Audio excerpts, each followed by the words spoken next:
We're going to be talking today about commonly missed menstrual symptoms that actually can indicate a more serious problem like endometriosis. So, I'm excited to talk more about this topic because I work with women all over the world who come to me with painful periods, heavy periods, whether or not they've been diagnosed with endometriosis, and they're just stuck. They're tired of the only option being birth control or hormone replacement therapy or a hysterectomy, and they want better options. So, I want to talk to you guys today a little bit more in depth about how we differentiate endometriosis clinically versus somebody who just quote unquote has painful periods, and how you can make informed decisions for yourself and with your healthcare team. So it's really important to understand what endometriosis is. If you break down the word in medical terminology, endometriosis is essentially means abnormal or excess tissue growth of the endometrium, which is the lining of the uterus. Now, if that goes outside of the uterus into like the fallopian tubes or the abdominal tissue, that's called adenomyosis. So, but both of them actually originate from a dysfunction in estrogen metabolism. And so I want to talk a little bit about why that happens and how you can help your provider understand maybe what tests need to be done, what things to look into to really reverse those symptoms, because yes, they are reversible, and get the help that you need so that you're not having pain anymore. All right, so basic physiology, it's really important to understand that estrogen is made primarily by your ovaries during your menstrual years. So even about a year before you actually have a period, your ovaries are producing estrogen in higher amounts to prepare the body for your menstrual cycle and for potential pregnancy. Now, obviously, as females, we're producing estrogen, we are producing estrogen much sooner than that, even, well into our elementary years. But those amounts, those numbers go higher as we get older because our body is basically preparing for potential pregnancy, healthy menstrual cycles, as well as estrogen plays actually a very important role in not only brain development, but brain protection. And so that's one of the reasons why when we're talking about menopause and perimenopause, we have to look at the role that estrogen plays in that because of its protective mechanisms in the brain. That's a whole other side topic that I'll probably do at a different time. But today we're just going to be talking about the mechanism of eliminating estrogen appropriately on a regular, like everyday basis so that you're not having estrogen dominance symptoms that then lead to something like endometriosis. So let's first break down what estrogen dominance symptoms are. So estrogen dominance can really come from two areas. One, it can come from external estrogens or Xeno estrogens. These xenoestrogens often come in the source of processed food, food that is has been given hormones, so animal products that have been fed hormones or pesticides, herbicides, etc. Those will cause xenoestrogens, those synthetic estrogens, to become much, much higher in our bloodstream, leading to more estrogen than our body can actively filter out. And the primary mechanism for filtering out estrogen is actually our liver metabolism, so how well your liver actually eliminates and metabolizes estrogen and gets it out through the bowels and through the urine and out of the body. And so if your liver is not doing that, if there's a backup in that, or there's just simply too much estrogen exposure, that estrogen is going to build up in the body and create symptoms like menstrual migraine. So these are headaches, difficulties, vision changes. Even I've had some women report vision changes before their cycle, breast tenderness, nipple tenderness, Fibrocystic breasts, that's another one. So if you're noticing, that your doctor's been commenting that there's some density happening that is non-cancerous, then that is a really good indicator that there's some estrogen dominance going on.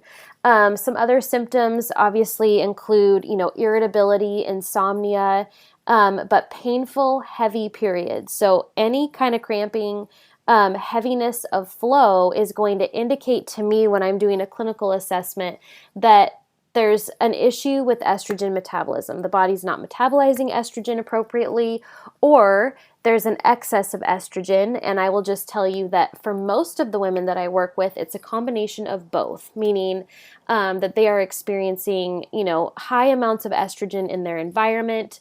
And then what happens is our fat cells, as a defense mechanism to try to protect the body, will actually hang on to that estrogen. It will be stored in the fat cells and cause estrogen dominant symptoms. So some women even notice that, all of a sudden there's been a shift where they've gained weight suddenly and they're unable to lose weight and they're having these estrogen dominant symptoms. So typically it's the body's defense mechanism. It's recognizing that there's more estrogen in the cells than it can handle. And so as a protective mechanism, it stores it in the fat cells, which then, of course, by biofeedback, makes it very difficult to lose weight.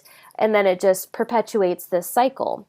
So that's important to know if if you've experienced any of those symptoms, to make sure that, whoever you're working with is keeping a really close eye on what's going on inside the estrogen inside of your cells. So we have this estrogen dominance, meaning that the liver is not flushing out our toxins appropriately, which can be from, not getting enough liver supporting foods, having a really stressful lifestyle where there's just basically a shock to the liver. The liver can't keep up with the stress that's going on. And then you have this excess estrogen coming in from the environment, and it's creating all of these symptoms. Now, if we don't address that, then for some women, what happens is metabolically, your body's very smart. And so what it's trying to do is create different enzymes, create different mechanisms within the cells of the body to basically overcompensate. And one of the ways that it does that is by producing what we call aromatase. And if we see on a Dutch hormone panel that a client, that's having really painful periods, really heavy periods, or maybe they've been diagnosed with endometriosis, that their body is shifting all of their estrogen to aromatase, that's a really good indicator that there is going to be some abnormal tissue growth at some point. And that just removing the uterus or just going on birth control isn't going to resolve the root issues of why the body is shifting it in that direction.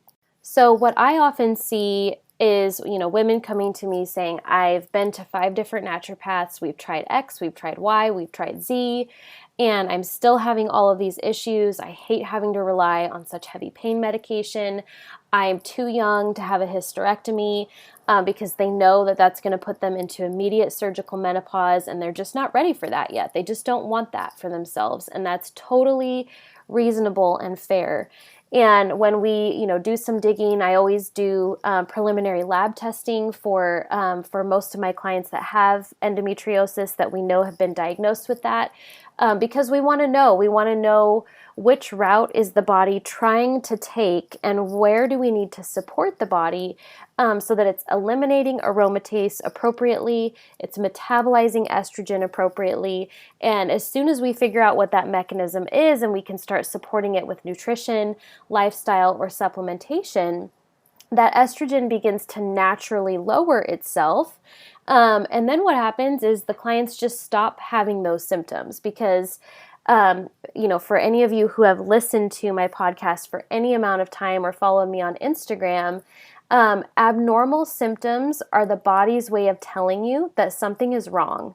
And so many of us have become just so used to ignoring our symptoms and putting them on the shelf or not being listened to. And so then the doctor is, telling us like, well, this is just the best there is for you. That we've forgotten to pay attention to what's actually going on in our body. Now, another thing to note here is when we're talking about utilizing a hysterectomy, a partial hysterectomy, anything like that, to get rid of the abnormal tissue growth. Now, there are cases where this, if the growth has gotten out of control, it's growing through the abdominal wall, into the bladder, etc. That's obviously a big problem. And in those cases, there may need to be some surgical removal happening.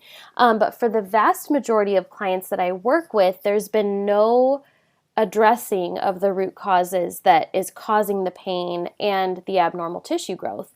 And so as a practitioner, it makes me feel really sad because a lot of these women, they don't find me until after they've had the hysterectomy, and they're now dealing with, instant surgical menopause that puts them, back into the place of zero estrogen, which usually leads to hot flashes, vaginal dryness, irritability, insomnia, etc. And it's just a really frustrating place for them to be in because really all they wanted was to get out of pain. They didn't maybe necessarily know that there were going to be all of these instant changes to their body that were causing issues. Now, another interesting thing to note is that there is a distinct connection between the uterus and the brain.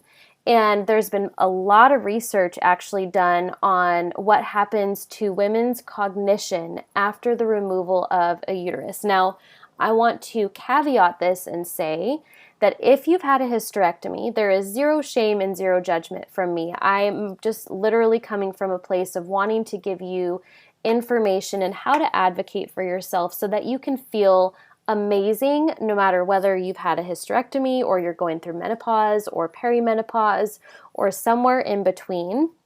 I just want you to have the information to get the help that you need. But because estrogen is neuroprotective, what that means is that estrogen actually acts as like a buffer or a protection around the neurotransmitters, around the cellular communication in our brain. So what happens if we go from a really high estrogen state, like endometriosis, or you're having a lot of those high estrogen symptoms, to all of a sudden having a huge drop in estrogen that leads to, a surgical menopause where you're just not making any estrogen at all, it's really important to be aware that there will be cognitive changes with that, because we've lost one of the brain's primary protective mechanisms. And I personally, when I share this with women, most of them are shocked. Like they've never been told that estrogen acts as a protective buffer in the brain, which to me obviously is just sad because there's so much that we can do to help women feel better. So we go from this really high estrogen state that's leading to endometriosis and possibly adenomyosis, painful periods, menstrual migraines, etc.